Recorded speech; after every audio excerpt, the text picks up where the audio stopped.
ಕರವೇ ಬೆಳ್ಳಿ ಹಬ್ಬದ ಅಂಗವಾಗಿ ಬಾಗೇಪಲ್ಲಿಯಲ್ಲಿ ಹಮ್ಮಿಕೊಂಡಿದ್ದ ಕರವೆಗೆ 25 ಮತ್ತು ಹರೀಶ್ಗೆ 15ರ ಸಂಭ್ರಮ ಉದ್ಘಾಟಿಸಿ ಮಾತನಾಡಿದ ಕರವೇ ರಾಜ್ಯಾಧ್ಯಕ್ಷ ನಾರಾಯಣಗೌಡರು, ಹೋರಾಟವೇ ಬದುಕಲ್ಲ, ಬದುಕಿನ ನಡುವೆ ಹೋರಾಟಗಳನ್ನು ನಡೆಸಬೇಕು. ಜೀವನದಲ್ಲಿ ಹೋರಾಟ ಎಷ್ಟು ಮುಖ್ಯವೋ ಬದುಕು ಅಷ್ಟೇ ಮುಖ್ಯ ಎಂಬುದನ್ನು ಅರಿತು ಕೆಲಸ ಮಾಡಬೇಕು. ಭಾರತದ ಭೂಪಟಕ್ಕೆ ಒಂದು ಅಂದ ಚೆಂದವನ್ನು ತಂದುಕೊಟ್ಟಿರುವುದು ನಮ್ಮ ಹೆಮ್ಮೆಯ ಕರ್ನಾಟಕ. ಭಾರತದ ಭಾಷೆಗಳಿಗೆ ಒಂದು ಸಿರಿತನ, ಶ್ರೀಮಂತಿಕೆ, ಹಿರಿತನವನ್ನು ತಂದುಕೊಟ್ಟಿರುವ ಭಾಷೆ ಕನ್ನಡ ಎಂಬುದು ಖುಷಿ ಪಡುವ ವಿಚಾರ ಎಂದರು. ನಾಡು ನುಡಿಗಾಗಿ ಹೋರಾಟ ಮಾಡಿದಾಗ ಝೀರೋ ಟ್ರಾಫಿಕ್ನಲ್ಲಿ ನನ್ನನ್ನು ಕರೆದೊಯ್ದು ಜೈಲಿಗೆ ಹಾಕಿದ ರಾಜ್ಯ ಸರ್ಕಾರ ನನ್ನನ್ನು ಹತ್ತಿಕ್ಕಬೇಕು ಎಂಬ ಉದ್ದೇಶದಿಂದ 2 ದಿನ ಊಟ ತಿಂಡಿ ನೀಡದೆ ಕಿರುಕುಳ ನೀಡಿದರು.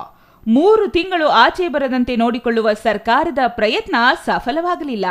ಆದರೂ ಒಂದೇ ದಿನ 16 ಕೇಸ್ ನನ್ನ ಮೇಲೆ ಹಾಕಿದರು. ಇನ್ನು 100 ಕೇಸ್ ಹಾಕಲಿ, ಹೆದರುವವನು ನಾನಲ್ಲ. ಯಾವುದೇ ಜೈಲಿಗೆ ಕಳಿಸಿ ಕರವೇ ಹುಡುಗರು ಅಂಜುವುದಿಲ್ಲ, ಹೆದರುವುದಿಲ್ಲ, ಭಯಪಡುವುದಿಲ್ಲ, ತಲೆ ತಗ್ಗಿಸುವಂತಹ ಮಕ್ಕಳು ಅಲ್ಲವೇ ಅಲ್ಲ ಎಂದರು. ಭಾಗ್ಯನಗರದ ಕನಸು ಇನ್ನೂ ನನಸಾಗಲಿಲ್ಲ. ಚಿತ್ರಾವತಿ ಜಲಾಶಯಕ್ಕಾಗಿ ನಡೆದ ಐತಿಹಾಸಿಕ ಹೋರಾಟದ ಸಂದರ್ಭದಲ್ಲಿಯೇ ಬಾಗೇಪಲ್ಲಿ ಭಾಗ್ಯನಗರವಾಗಬೇಕು ಎಂದು ಒತ್ತಾಯಿಸಿದ್ದೆ. ಅದು ಇನ್ನೂ ಕನಸಾಗಿಯೇ ಉಳಿದಿದೆ. ಇಲ್ಲಿನ ಶಾಸಕರು ಅದಕ್ಕಾಗಿ ಪ್ರಯತ್ನ ನಡೆಸುತ್ತಿದ್ದಾರೆ. ಬಾಗೇಪಲ್ಲಿಯ ಭಾಗ್ಯವಂತ ಜನರು ನೀವಾಗಬೇಕು. 15 ವರ್ಷಗಳ ಕರವೇ ಹರೀಶ್ ಶ್ರಮ ಎಂದು ಶ್ಲಾಘಿಸಿದರು. ಈ ಹಿಂದೆ ಕರವೇ ಸಾರಥ್ಯವನ್ನು ವಹಿಸಿಕೊಂಡಿದ್ದ ದಿವಂಗತ ಜಿ ಚಂದ್ರಶೇಖರ್ ಅಭಿಮಾನಿಯಾಗಿದ್ದ ಕನ್ನಡ ವಿಚಾರದಲ್ಲಿ ಬೆಂಗಳೂರಿನಲ್ಲಿ ಪ್ರತಿಭಟನೆಗಳು ಆಗದೇ ಇದ್ದರೂ ಬಾಗೇಪಲ್ಲಿಯಲ್ಲಿ ನಿರಂತರ ಪ್ರತಿಭಟನೆಗಳನ್ನು ನಡೆಸುತ್ತಿದ್ದ ಗೆಳೆಯ. ಇಂತಹ ಸಂದರ್ಭದಲ್ಲಿ ಆತನು ನೆನೆಯುವುದು ನಮ್ಮೆಲ್ಲರ ಜವಾಬ್ದಾರಿ ಎಂದರು. ಕರೆಸಿಕೊಳ್ಳುವಂತ ಕರ್ನಾಟಕ ಭಾರತದ ಭೂಪಟಕ್ಕೆ ಒಂದು ಚಂದ ಅಂದವನ್ನು ತಂದುಕೊಟ್ಟಿದ್ರೆ ಅದು ಕರ್ನಾಟಕ. ಇಡೀ ಭಾರತದ ಭಾಷೆಗಳಿಗೆ ಒಂದು ಸಿರಿತನವನ್ನ, ಶ್ರೀಮಂತಿಕೆಯನ್ನ, ಹಿರಿತನವನ್ನ ತಂದುಕೊಟ್ಟಂತ ಭಾರತದ ಭಾಷೆ ಯಾವ್ದಾದ್ರು ಒಂದಿದ್ರೆ ಅದು ಕನ್ನಡ ಅಂತ ನಾವು ಖುಷಿ ಪಡಬಹುದು. ಭಾರಿ ಸಮೃದ್ಧವಾದಂತ ಗೋಕಾ ಚಳವಳಿಯ ನಂತರ ಬಹುದೊಡ್ಡ ಚಳವಳಿ ನಡೆದಿದ್ದು ಡಿಸೆಂಬರ್ 27 ಕರವೇ ಹೋರಾಟ.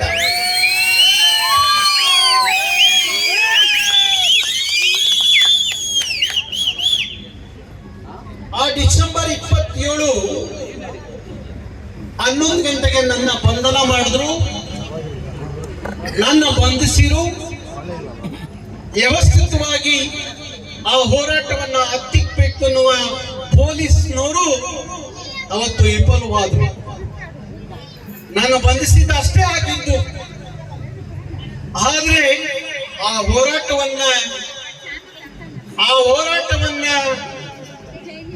ಅವರು ವಿಫಲಗೊಳಿಸಲಿಕ್ಕೆ ಸಾಧ್ಯ ಆಗಲಿಲ್ಲ. ಇಡೀ ಬೆಂಗಳೂರು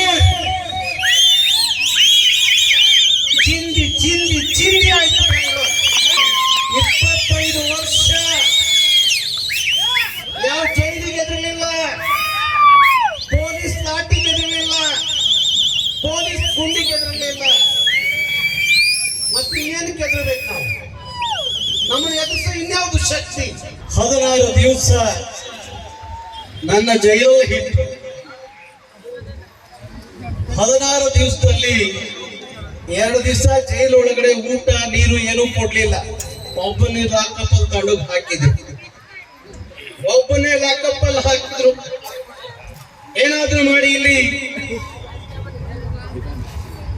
ಇವನು ಸಂಪೂರ್ಣವಾಗಿ ಹತ್ತಿಕ್ಕಬೇಕು ಅನ್ನುವ ದುಷ್ಟ ವ್ಯವಸ್ಥೆ. 2 ದಿವಸ ನನಗೆ ಊಟ ತಿಂಡಿ ನೀರು ಕೊಡದಂಗೆ ಲಾಕಪ್ಪಲ್ಲಿ 3 ತಿಂಗಳು ನಾರಾಯಣಗೌಡರು ಜೈಲಿಂದ ಆಚೆ ಬರದಂಗೆ ನೋಡ್ಕೊಳ್ಳಿ ಅಂತ ಹೇಳಿ. ಆದ್ರೆ ನಮ್ಮ ವಕೀಲರು ಇದಾರಲ್ಲ, ಅವ್ರು ಭಾರಿ ತಾಕತ್ತಿನ ಮನುಷ್ಯರು. ನಾನು 16 ದಿವಸದಲ್ಲಿ ಜೈಲಿಂದ ಆಚೆ ಕರ್ಕೊಂಬಂದ.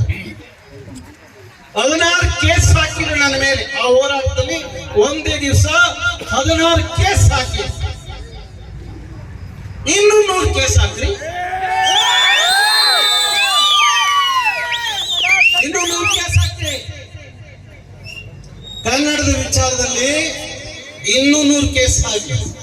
ತಾಲೂಕು ಕನ್ನಡ ಸಾಹಿತ್ಯ ಪರಿಷತ್ ಅಧ್ಯಕ್ಷ ಡಿಎನ್ ಕೃಷ್ಣರೆಡ್ಡಿ ಮಾತನಾಡಿ 25 ವರ್ಷಗಳ ಕರವೇ ಹೋರಾಟದ ಫಲವಾಗಿಯೇ ರಾಜಧಾನಿ ಬೆಂಗಳೂರಿನಲ್ಲಿ ಕನ್ನಡಿಗರ ಮೇಲೆ ತಮಿಳರಿಂದ ನಡೆಯುತ್ತಿದ್ದ ದಾಳಿಗಳು ನಿಂತು ಹೋಗಿವೆ. ತಮಿಳುನಾಡಿನ ಭಾಗದಂತೆ ಗೋಚರಿಸುತ್ತಿದ್ದ ಕೆಜಿಎಫ್ ಅಪ್ಪಟ ಕನ್ನಡ ಪ್ರದೇಶದಂತೆ ಬದಲಾಗಿದೆ ಎಂದರು. ಕನ್ನಡ ಭಾಷೆಗೆ ಶಾಸ್ತ್ರೀಯ ಸ್ಥಾನಮಾನ ಲಭ್ಯವಾಗಿದೆ. ಬೆಳಗಾವಿಯಲ್ಲಿ ಮರಾಠಿಗಳ ಪುಂಡಾಟಿಕೆಗೆ ಮುಕ್ತಿ ಹಾಕುವ ಸಮಯ ಬಂದಿದೆ.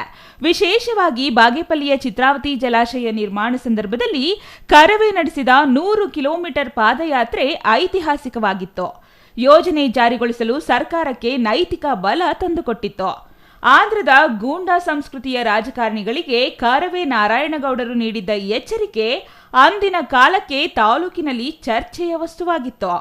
ಬಾಗೇಪಲ್ಲಿಯಲ್ಲಿಯೂ ಕರವೇ ಹೋರಾಟಗಾರರು ನಾಡು ನುಡಿಗೆ ಧಕ್ಕೆ ಬಾರದ ರೀತಿ ವಾತಾವರಣ ಮೂಡುವಂತೆ ಮಾಡಿದೆ ಎಂದರು. ಕಾರ್ಯಕ್ರಮದಲ್ಲಿ ಕರವೇ ರಾಜ್ಯಾಧ್ಯಕ್ಷ ಟಿಎ ನಾರಾಯಣಗೌಡ ಹಾಗೂ ತಾಲೂಕು ಅಧ್ಯಕ್ಷ ಕೆಎನ್ ಹರೀಶ್ ರವರನ್ನು ಆತ್ಮೀಯವಾಗಿ ಸನ್ಮಾನಿಸಿ ಅಭಿನಂದಿಸಲಾಯಿತು. ಎಸ್ಎಸ್ಎಲ್ಸಿಯಲ್ಲಿ ಅತಿ ಹೆಚ್ಚು ಅಂಕಗಳನ್ನು ಪಡೆದ ಕರವೇ ಕಾರ್ಯಕರ್ತರ ಪ್ರತಿಭಾವಂತ ಮಕ್ಕಳನ್ನು ಸನ್ಮಾನಿಸಲಾಯಿತು.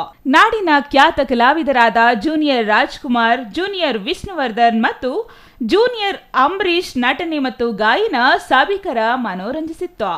ವಿವಿಧ ರೀತಿಯ ನೃತ್ಯಗಳು ಮತ್ತು ಆರ್ಕೆಸ್ಟ್ರಾ ಮನಸೆಳೆಯಿತು.